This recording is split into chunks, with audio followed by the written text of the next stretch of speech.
Hello बच्चों, हमारा question है potassium crystallise in a BCC lattice with a unit cell length is A equal to 5.0 angstrom. यहाँ पर जो पोटेशियम है उसका एटॉमिक मास हमें 39 दिया है, एवोगाड्रो नंबर हमें गिवन है 6 × 10⁻23 और हमसे पूछा है कि how many next nearest neighbours does each potassium atom have. यहाँ पर हमें ऑप्शन दिया है, फर्स्ट ऑप्शन है 8, सेकंड ऑप्शन है 6, थर्ड ऑप्शन है हमारा 4 एंड फोर्थ ऑप्शन है हमारा 12।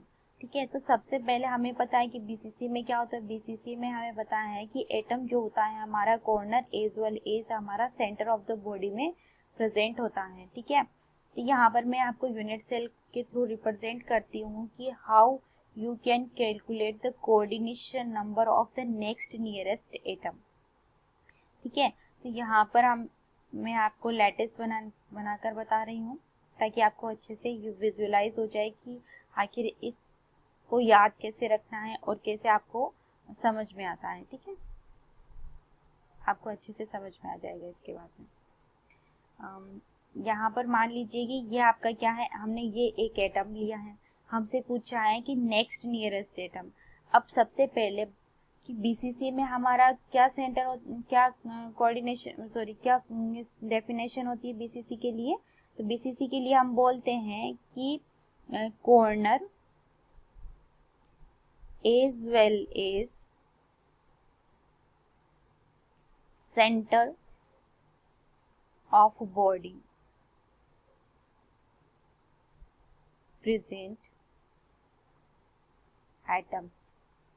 तो हम क्या बोलेंगे, वो आपका क्या हो गया, बीसीसी टाइप का हो चुका है। ठीक है, तो यहाँ पर देखिए कि जब हम बॉडी सेंटर के अंदर जाते हैं, सबसे पहले तो हम बात करते हैं, जब हम एज लेंथ की बात करते हैं, इस एटम और इस एटम के बीच की जो डिस्टेंस होती है इसको हम क्या मानते हैं, ए मानते हैं। इसको क्या बोलते हैं, एज लेंथ बोलते हैं। ठीक है, अब ये जो, क्योंकि हमें पता है कि जो हमारा बीसीसी होता है उसमें corner as well as centre of the body में प्रेजेंट होता है। अब ये जो एटम और ये जो सेंटर ऑफ द बॉडी में जो प्रेजेंट एटम है, इन दोनों के बीच की अगर डिस्टेंस हो कैलकुलेट करेंगे तो वो क्या होगी, आपकी ए से थोड़ी क्या होगी, कम होगी।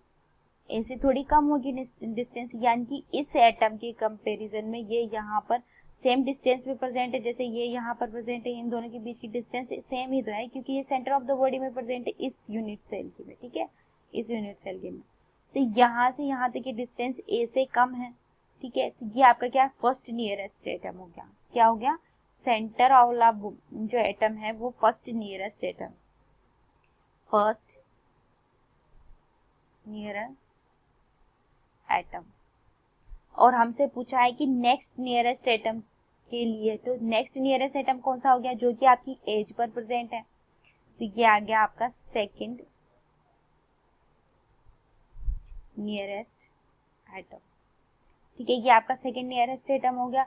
अब इस सेकंड नियरेस्ट एटम से इस एटम का कोऑर्डिनेशन नंबर क्या होगा कि ये कितने अटैच हो रहे हैं। ठीक है, तो ये आपका फर्स्ट हो गया। मान लीजिए एक बार हम इसी लेंथ को पीछे की तरफ ड्रॉ करते हैं तो ये 2 हो गया, इसी को ऊपर की तरफ ड्रॉ करते हैं तो 3 हो गया, इसी को हम इस साइड में लेके जाते हैं तो ये 4 हो गया, और इसी को हम नीचे की तरफ लेके जाते हैं तो 5 हो गया, और इसी को आगे की तरफ बढ़ाएंगे तो ये क्या हो गया, 6 हो गया। तो टोटल कोऑर्डिनेशन नंबर कितना हो गया, सेकंड नियरेस्ट एटम का 6 हो गया। हमारा करेक्ट आंसर क्या हो गया, बी। Thank you.